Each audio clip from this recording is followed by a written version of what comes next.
തെരഞ്ഞെടുപ്പിന് ഇനിയും 1.5-2 മാസത്തോളമുണ്ട്. മാർച്ച് മാസം 15-ാം തീയതി മാത്രം 15 കൂടിയൊക്കെ ആയിരിക്കും, രണ്ടാമത്തെ ആഴ്ചയായിരിക്കും തെരഞ്ഞെടുപ്പ് പ്രഖ്യാപിക്കുക. ഏപ്രിൽ മാസത്തിലായിരിക്കാം തെരഞ്ഞെടുപ്പ്. മെയ് 27 കഴിയുമ്പോൾ പുതിയ ഗവൺമെൻറ് ഏതെങ്കിലും വരണം. ഇപ്പോൾ ഇന്നത്തെ ഒരു ട്രെൻഡ് വെച്ച് UDF ആണ് അടിച്ചു കയറി പോകുന്നത്. അവരെ പുതുയുഗ യാത്ര എന്നൊക്കെ പറഞ്ഞ് വരുന്നു, വലിയ രീതിയിൽ വരുന്നു. മറ്റേലാണെങ്കിൽ ആളും പൊത്തയൊന്നുമില്ല. അത് പിന്നെ മുഖ്യമന്ത്രി സംസാരിച്ച് കഴിയുമ്പോൾ എല്ലാവരും എഴിച്ച് പോകുന്നു, കസേര മാത്രമേ ഉള്ളൂ. ഇപ്പുറത്ത് അങ്ങനെയല്ല, വലിയ ആൾക്കൂട്ടമാണ്. ആൾക്കൂട്ടം കൊണ്ട് നിൽക്കാൻ പറ്റാത്ത രീതിയിലാണ് സതീശൻ വന്നുകൊണ്ടിരിക്കുന്നത്. അത് വേറൊരു കഥ, ഫീൽഡ് റിയാലിറ്റി. നമ്മളിവിടെ നോക്കുന്നത് ഇനി വരുന്ന തെരഞ്ഞെടുപ്പുകളിൽ ആര് മത്സരിക്കും, ആരൊക്കെയാണ് സ്ഥാനാർത്ഥികൾ, എന്തൊക്കെ രാഷ്ട്രീയ ഭൂകമ്പം നടക്കും, ഏതൊക്കെ പാർട്ടികൾ പിള്ളേരും ഇങ്ങനെ എല്ലാം നടത്തുന്ന കൂട്ടത്തിൽ വേറെ ചില വിലയിരുത്തൽ കൂടി നടത്താതെ മുമ്പോട്ട് പോകാൻ പറ്റത്തില്ല. 10 വർഷമായി പിണറായി വിജയനും സംഘവും ഡോക്ടർ തോമസ് ഐസക് അടക്കമുള്ള, ഐസക് കഴിഞ്ഞതിലെ ധനകാര്യമന്ത്രിയായിരുന്നു, ശൈലജ ടീച്ചർ കഴിഞ്ഞതിൽ ആരോഗ്യമന്ത്രി, ഇവർ 10 വർഷം കൊണ്ട് അടിച്ച് പയറ് പോലെ കയറിപ്പോയതിൽ ചെയ്യാത്ത കാര്യങ്ങൾ എന്തൊക്കെയാണെന്നുള്ളത് വളരെ വലിയ കാര്യങ്ങൾ പറഞ്ഞു. അതൊന്നും ചെയ്തിട്ടില്ല. കേരയിൽ വരും, ഉറപ്പ്. വന്നില്ല. കേരയിൽ വന്നില്ല. പാരിസ്ഥിതികമായ പ്രശ്നങ്ങളെല്ലാം കുറച്ചുകൊണ്ട് കേരളിനെ കുറിച്ച് ചിന്തിച്ചോ? അപ്പോൾ കേരയിൽ വരും, വന്നില്ല. എയർ കേരള വന്നിരിക്കും. എയർ കേരള വന്നു. എവിടെ വന്നു? കേരളം മുഴുക്ക ഇപ്പോൾ എയർ കേരളയല്ലേ. എയർ കേരള. സീപ്ലെയിൻ വരും. അടുത്ത സാധനം. സീപ്ലെയിൻ വന്നോ? സീപ്ലെയിൻ വന്നില്ല. അടുത്ത് വേറൊരു സാധനം പറഞ്ഞു. കൊക്കോണിക്സ് ലാപ്ടോപ്പ് ആപ്പിൾ കമ്പനിയെ പൂട്ടിക്കെട്ടിക്കും. ആപ്പിൾ കമ്പനിയെ പൂട്ടിയില്ല എന്ന് മാത്രമല്ല, ആപ്പിൾ കമ്പനിയുടെ ഹുസൂറിലെ, തമിഴ്നാട്ടിലെ ഹുസൂറിലെ ആപ്പിൾ, ആന്ധ്രയിലെ തമിഴ്നാട് ഹുസൂറിലെ, കറക്റ്റ് ആന്ധ്രയിലെ ഹുസൂർ എന്ന് പറയുന്ന സ്ഥലത്തും തമിഴ്നാട്ടിലെ മറ്റൊരു സ്ഥലത്തും ആയിരക്കണക്കിന് ആളുകളെ ഇവിടെ നിന്ന് 13,000 രൂപയ്ക്ക് ആപ്പിൾ കമ്പനിയിലേക്ക് കയറ്റി വിടുകയും ചെയ്തു. എരുമേലിയിൽ വിമാനത്താവളം വരുമെന്ന് പറഞ്ഞു. 10 വിമാനത്താവളം വന്നു കേരളത്തിൽ. തിരുവനന്തപുരത്ത് ലൈറ്റ് മെട്രോ, കോഴിക്കോട്ട് ലൈറ്റ് മെട്രോ, മുകളിൽ കൂടി കേരളയിൽ, ഇടയ്ക്ക് കൂടി മെട്രോ, താഴെക്കൂടി വാട്ടർ മെട്രോ, എല്ലാം കൂടി കൊച്ചിയിൽ സംഗമിക്കും. എന്തൊക്കെയാണ് തള്ളി മറിച്ചത് ഗവൺമെൻറ്. തോമസ് ഐസക് 2017 ഒരു തള്ളു തള്ളി. KSRTCയെ 2 വർഷം കൊണ്ട് ലാഭത്തിലാക്കും. 2017, 18, 19, 20, 21, 22, 23, 24, 25, 26. എത്ര വർഷം കഴിഞ്ഞു മാഷേ? 9 വർഷം കഴിഞ്ഞു. 2 വർഷം കൊണ്ട് നഷ്ടത്തിലാക്കും. ആലപ്പുഴയെ സ്വിറ്റ്സർലൻഡ് ആക്കും. തുമ്പൂർ മൂഴി കേരളം മുഴുക്ക കൊണ്ടുപോകും. 80% ആയി ആലപ്പുഴ സ്വിറ്റ്സർലൻഡ്. ഇനി കുറച്ച് ശതമാനമേ ഉള്ളൂ. ഐസക്കിൻ്റെ വീടൊക്കെ ഉള്ള കുറച്ച് സ്ഥലമേ ഉള്ളൂ. ബാക്കിയെല്ലാം ആയിക്കഴിഞ്ഞു. അംബാനിയെ കുത്തുവാള എടുപ്പിക്കും. അദാനിയെ പൂട്ടിക്കും. വെള്ളപ്പൊക്ക പരിഹാരത്തിനായിട്ട് കേരളത്തിലെ എല്ലാ നദികളും റൂം ഫോർ റിവർ. സ്വിറ്റ്സർലൻഡിൽ പോയി ചാപ്പാടടിച്ചതിൻ്റെ ബാക്കി. നെതർലാൻഡ്സിൽ പോയതിൻ്റെ ബാക്കി. Room for നോക്കുകൂലി നിർത്തലാക്കും. 75 രൂപയ്ക്ക് ചിക്കൻ, ചിക്കൻ 75 രൂപയേ ഉള്ളൂ ചിക്കൻ. മദ്യവർജനമാണ് ഞങ്ങളുടെ ലക്ഷ്യം. KPS ലളിത പാവം മരിച്ചു. അവരുടെ ആത്മാവ് ഇപ്പം ഇങ്ങനെ നിൽക്കുകയായിരിക്കും. പടിപടിയായി ഘട്ടം ഘട്ടമായി മദ്യവർജനമാണ് ഞങ്ങളുടെ ലക്ഷ്യം. ഇപ്പോൾ പടിപടിയായി മദ്യം കൊടുക്കലും ബ്രൂവറി ഫാക്ടറി പാലക്കാട്ട് കൊണ്ടുവരലുമൊക്കെയാണ് നമ്മുടെ സർക്കാർ ആശുപത്രികൾ ലോകോത്തര മാതൃകയിലേക്ക് കൊണ്ടുപോകും. ബൈഡൻ ആണ് മൂലക്കുരു ഓപ്പറേഷൻ എന്നൊക്കെ പറഞ്ഞ് നടക്കുന്ന എല്ലാ പരിപാടികൾക്കും കേന്ദ്രങ്ങൾ തുറക്കും. 2 ലക്ഷം കോടി രൂപ വിദേശ നിക്ഷേപം വരും.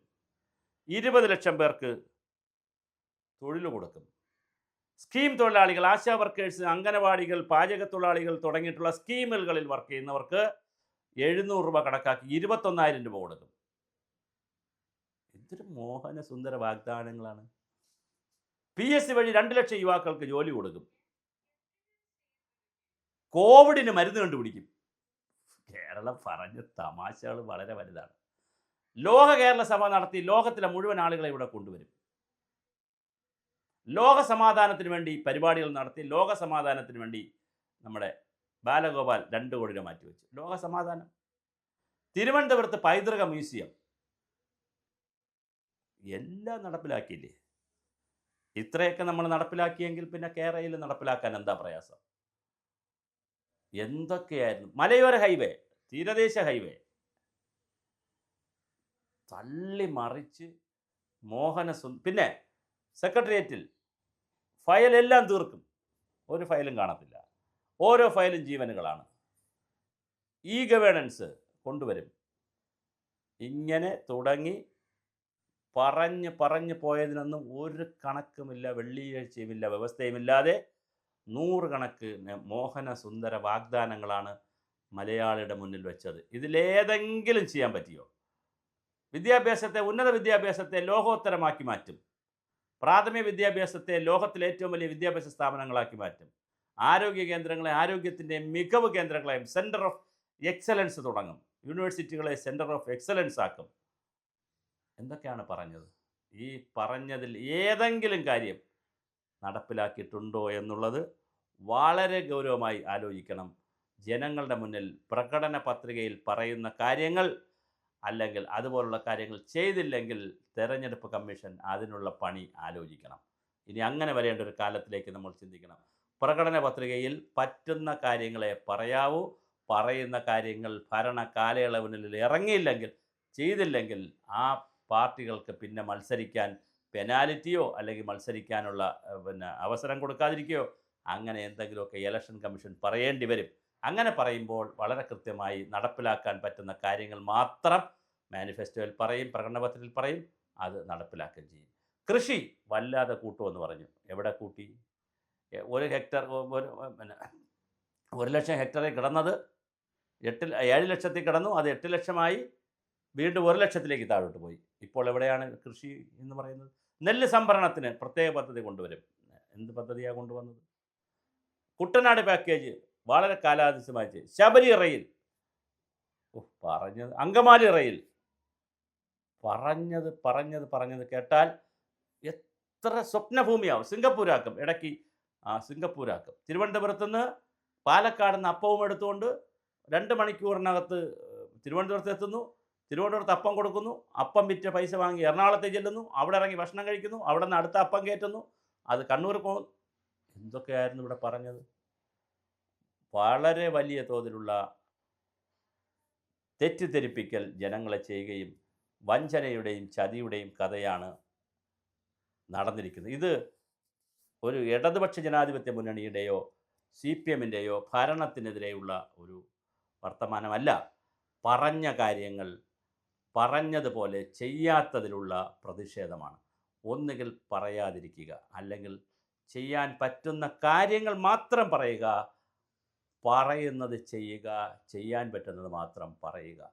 ഇത് ഒരുപാട് പറയും, ഒന്നും ചെയ്യാതിരിക്കുമ്പോൾ ജനങ്ങളെ പറ്റിക്കും. വീണ്ടും പറയുന്നു, ഞങ്ങൾ ഇനിയും ഞങ്ങൾക്ക് അവസരം തരൂ, ഞങ്ങൾ വീണ്ടും നിങ്ങളെ പറ്റിക്കാം എന്നാണ് ഇതുവരെയുള്ള അനുഭവത്തിൽ നിന്ന് പറയേണ്ടി വരുന്നത്. അല്ലെങ്കിൽ ഇതിനുത്തരം ബന്ധപ്പെട്ടവർ ചർച്ച ചെയ്ത് പറയണ്ടേ? കാരണം ഞാൻ ഈ പറഞ്ഞ ഏതെങ്കിലും ഒരു പദ്ധതി നടപ്പിലാക്കിയോ നടപ്പിലാക്കാമെന്ന് വലിയ വായിൽ വിളിച്ചു കൂവിയത് ഇവിടുത്തെ ഭരണ സംവിധാനങ്ങളല്ലേ, പാർട്ടി സംവിധാനങ്ങളല്ലേ? എന്തെങ്കിലും നടപ്പിലാക്കിയോ?